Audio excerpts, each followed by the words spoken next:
থানার বসিরহাট মহকুমার বাদুড়িয়ায় যদুরহাটি উত্তর গ্রাম পঞ্চায়েতের পিঙ্গলেশ্বর গ্রামে তৃণমূল পরিচালিত পঞ্চায়েতের প্রধান জহিদুল হক বৈদ্যের ঝুলন্ত দেহকে উদ্ধার করে ব্যাপক চাঞ্চল্যের সৃষ্টি হয়েছে।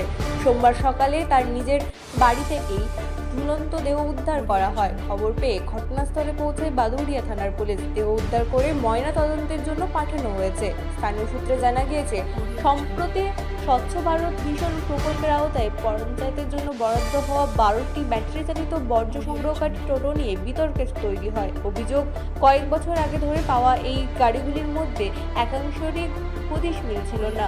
বিষয়টি নিয়ে এলাকাবাসী থানায় অভিযোগ দায়ের করেন। অভিযোগের ভিত্তিতে পুলিশ তদন্তও শুরু করেছিল। স্থানীয়দের দাবি, এই ঘটনাকে কেন্দ্র করেই প্রধানের বিরুদ্ধে দুর্নীতির অভিযোগ ওঠে। তা নিয়ে তিনি মানসিক চাপে ছিলেন।